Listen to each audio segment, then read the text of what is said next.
The tabletop takeaway. Game mechanics on display. 3 designers share the stage. Pick a genre and we'll play. The tabletop takeaway. Welcome to the Tabletop Takeaway. My name is Trevor Muller-Hagel. I'm Ananda Gunratna. And I'm Charlie McCarran. And today we're going to talk about Set, the family game of visual perception. I had honestly never played Set before. This game was created by Marcia J. Falco. And we're very excited to talk about this first game in our Pattern recognition series. Thank you, Charlie. Definitely had a brain fart there. Set is a game, if you aren't familiar with it, where you have 4 different properties spread about every card. So they each have one of these properties. It can be shading, color, shape, and number of shapes on the card. They all have each 4 of those properties, right? And to make a set, each card has to be different or the same in each of those properties. And that is effectively the entire rule. You're going to have 12 cards in front of you, and you find sets in there, and it's real time. Yeah, you yell out set when you see one. Yep, and you grab it as fast as you can. As Ananda proved, he is very adept at this game. I mean, you don't have to grab it fast. You just have to say it fast. Okay. It's just saying and be it fast. correct, too. And be And be correct correct. is But also helpful. That's where part of the fun comes from, is like when you're first learning, just like understanding what a set is, and you shout it out and like, nope, that's not a set. That's not a set. But yeah. I have learned that this is a weak point for me in game playing. I am not very good at this style of game, which is very fascinating. We did play another game as well that I was much better at, and I don't know why there's a big difference between the two of them. Yeah. But it's all fun. Well, I will say in your defense, this is a game that you get better and better at. Yeah. So Ananda and I have clearly played a lot, and it's hard for a new person to join in. And I'm not sure what, like, should there be a handicap of some sort? But I think part of it might be real time. Yeah. Like one thing I've noticed, like with Galaxy Trucker, for example, is that you get the patterns down in your brain, and it just becomes much, much easier. Right. So I think real times in particular are prone to, especially when they involve recognizing patterns, which Galaxy Trucker also sort of does, because it does also have the real-time aspect in the pattern. You are recognizing the patterns in the puzzles. So maybe that's just a feature of real-time games that they tend to reward repeated play a lot. Yeah. So maybe rewarding before, mastery, yeah. Maybe before we dive too deep into set, Ananda, you brought up this topic of pattern recognition games. Yeah. And the 3 we played have real-time elements. Would you say that like this pattern recognition always has some real-time? I can't think of any examples that don't. I think the thing about pattern recognition is the challenge is recognizing the patterns faster than your opponents. Right. That's, if you don't have that, then it's really just solving puzzles, which can be fun, but is not quite as competitive. Right. And Board Game Geek, has pattern recognition as a broader category than I think we were talking about. Yeah, I don't. Yeah, it included Carcassonne, and we would not include that as a pattern recognition game. Yeah, because there's like pattern recognition in almost every type of strategic game. When you get down to sort. it, yeah. But Splendor, kinda okay. Yeah. The real-time aspect is definitely core to it, I think. Yeah. So like Board Game Geek has another category, speed matching, which is also sort of like encompasses these, but yeah, I think it's a pretty unique category of games where I just, that is my takeaway pretty much from all of these games, but it's like this idea that the game itself, especially in Set, because it's really boiled down, the game itself is like just look and figure out something. Look at these cards. You're not really manipulating much. You're just yeah. So you're looking at cards like everyone else. Yeah, you're all looking at the same cards. No one has different cards. Yeah. It's just one puzzle in front of all of you, and you're trying to do it faster than everyone else. Yeah, it's interesting. Would you say something like what would comparing this to Sudoku or some other like puzzle that you could, in theory, mentally figure out maybe, but Yeah, I mean, Sudoku is, of course, single player. I suppose you could have a game where you competitively solve Sudoku puzzles.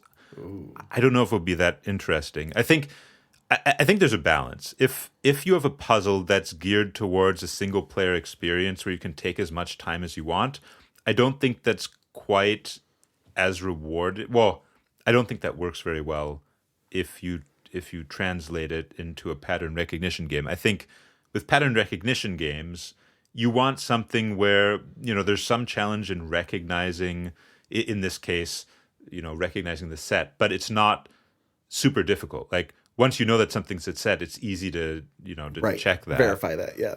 And it's not too hard to see that something's a set. It's more about that moment of realization where you sort of see the symmetries on the cards in front of you and you're like, oh, that's, yeah.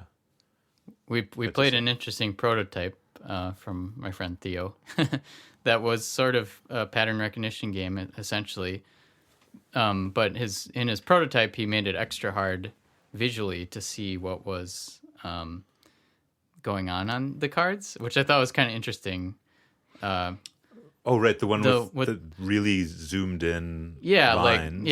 So it's a work in progress, but I thought it was an interesting experience to like have a game that's basically very visually hard to tell. You have to have a keen eye. Yeah. Yeah, so being able to have that almost like the passive focus. I don't know if you guys are familiar with like the looking at the whole picture versus... Is that like the magic eye diagram thing? I don't know. I'm not sure about that. This for me is just being able to like take in multiple images at the same time and then being able to match them up without looking at each individual card. Sure. And that's like a muscle that some people work for different reasons, like speed reading and stuff like that. It's just really interesting, like how these games can really lend themselves to that kind of training. Yeah. Quote unquote. Well, speaking of training, like maybe we could mention we played Spot It too. Oh yeah, as a contender for one of these. It will not get its own episode this time. But that is a very interesting one. It's kind of aimed at kids, but anyone can play, and it's actually pretty fun. Yeah.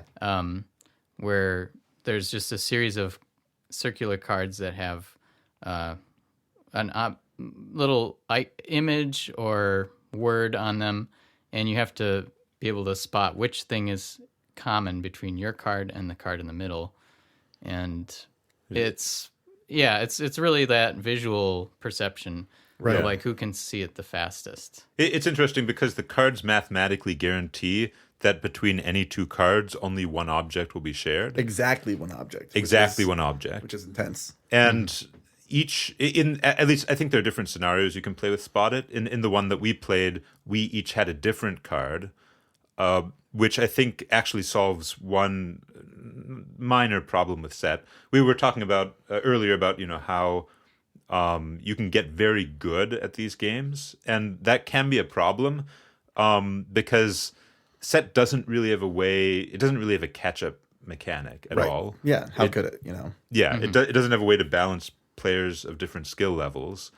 Although, now that you mention it, if we combine the Spot It rule of you have your own personal collection, maybe the player who's in the lead only gets one card in front of them. Or call it Set It.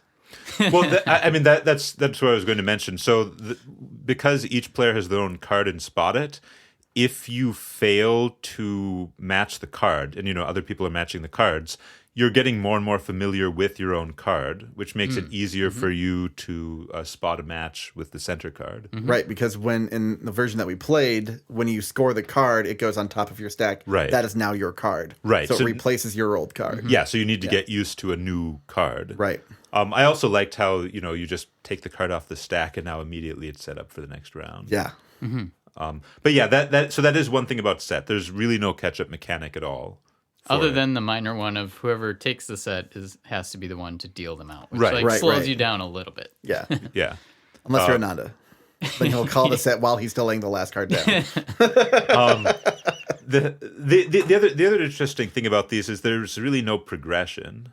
Like one thing that we think about a lot designing games is the idea of progression, right? That the game feels different at different points, and there's sort of a narrative arc from start to finish. End game, beginning, yeah. Right, but each round of set is basically the same as the previous round. Right.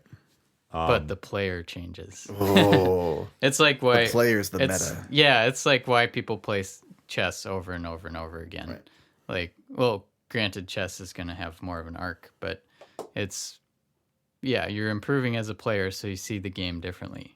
Right. Well, I mean, I'm thinking like within a specific game. Yeah, within a game, you're right. You're totally right. It doesn't... I guess you can get warmed up a bit. I mean, later on in the game, Charlie, My brain warmed up a little more. Your brain warmed up and you were getting more sets. And I got the same number at the beginning and at the end of the game, which was 1 set at the beginning, 1 set at the end. And that was it. That was all I needed. Well, yeah. It was perfect. Another thing I like about set is, or not another thing.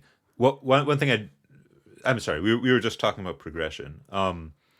So like it doesn't seem to be an issue for set, and like you were saying, part of the joy is just getting better at it. Mm-hmm. Which, I mean, yeah, other games that aren't based in real time don't have. Obviously, you can still get better at them, but it's not quite at the same level, right? You can see progress in games like Set because you just get so fast at recognizing them. Mm-hmm. Right. And that alone is already plenty satisfying, even without any sort of narrative arc. Yeah. It's sort of like a sport, like basketball. There's not really, like you're playing over and over and you go back and forth. Right. You shoot the ball at the hoop, and if you score, you scored. If you didn't, you didn't. And you go back again the other way. It's like a dramatic oversimplification of basketball, but it doesn't change from... Whereas like baseball does have a progression of like innings, and there's more of an arc. Well, and there could be people on base versus not on base. Yeah. It can get you more runs. Yeah. Okay. So I guess if a game is heavily dependent on skills, and when I say skill, I don't mean like, you've built up heuristics for the best strategies of the game. I mean, like there is a skill that is involved in the game that you can train, then maybe you don't need as much progression. Maybe. Yeah, very possible. I like this random tangent we've gone on. Yeah, this was unintentional. I mean, I think I'm going to take that as my takeaway. All right, do it. Yeah. When a game is heavily based in a particular skill, you don't need as progression as much. Cool. Trevor, do you have a takeaway from Set? I was going to actually. So for a game like this that is so simple and having such a reliance on that real-time aspect, having a shared puzzle that everyone is looking at together and staring at and racing, I think is the key, right? You have to have one shared puzzle so that you can compete over that. We have other games where we have our own puzzles. We're working on our own puzzles, but that's a very different experience. Even though it's simultaneous play, it doesn't feel like that rapid. Well, how do you feel about Spotted? Because technically we each had our own puzzle there because we were all looking for different things. Well, but we're all comparing at the same central puzzle. That's true, right? Yeah. So we're comparing what we have to the center. Right. Even if we're looking for different things, it's still based on... Yeah. Okay. Yeah, right. And even when we get into it, Ricochet Robots has a similar situation. And we'll get over that soon. Yeah. But I don't want to get ahead of ourselves. Yeah. But yeah, I think my takeaway is just having that central puzzle that everyone is focused on. If you're going for that real time, like neck and neck kind of feel. Yeah. Yeah. No, that's a good point, because I've been thinking about I want to get better at designing puzzle type games, and I think of them as like you're doing the puzzle in your own zone, because that's usually how puzzle games are. Right. But I do like that of shared puzzle. I think my takeaway, having thought about it some more, I just was really inspired by the idea of Set when I realized that there's, a set for every 2 cards you draw, there will always be 1 card that is the completion of that set in the entire deck. Right. That's just a really cool concept. That's awesome. That you can imagine in your head. So just how you get better at this game is really cool too, because you start to learn techniques of like, okay, well, there's very few 3s out there. That means probably 3s aren't going to be part of the set this time. Right. Yeah, even though you're not... Well, okay, I shouldn't say you're not making decisions, because you are making decisions. Your decision is, what do I focus on? What do you look for? Yeah, what do you pay attention to? The game is all about directing your attention, as opposed to like, okay, I'm going to choose to move this guy here. I'm going to choose to move this guy here. It's all about what you focus on, which is pretty core to games in general. And it is kind of this is not going to make sense at first. It's like an action economy system, but your action economy is how much you can actually take in and analyze. And so you want to prioritize what actions you do first. If you stick to lower, like, well, this is never going to work, but I'm going to try it anyway, then you're not going to find it, which is what I was doing a lot. I found is that I was just like looking for a set, but I didn't have a goal. I didn't have like it lined out in my head what I was looking for. Yeah. And so I think like as you get better at it, you just start to like, okay, I see that. Okay, I know not to look for, or I know to look for something. Yeah. Yeah. How do you have a like technique your brain uses, Ananda, when you're like finding sets? I don't know if I'd say I have a technique. I generally pay more attention. Well, so the 3 cards that most recently came out are, of course, more likely to be in a set, because they're the difference, right? Especially when you can't find a set and then you put out 3 new cards. So those are definitely ones to pay attention to. And then also looking for what's not in play, because you can rule those out. Like if there's no diamonds in play, then then you can't combine like squiggles and squiggles. I call it squiggles and ovals. Yeah, right. Yeah, so you can rule out classes of things to pay attention to that way. It's fascinating. And I was just thinking too, that you can. Like, I feel more clever when I find a set that's all different things, even though like it's maybe not that much harder to do in the end when you get better at the game. Oh yeah. But yeah, it's funny how there's like different levels of. Yeah, there were some sets you guys pulled out. I'm like, oh my god, I would not have seen that. Yeah, but that's why it's cool, because you can play with kids and they could be like, maybe they can only figure out, oh, there's like purples go together.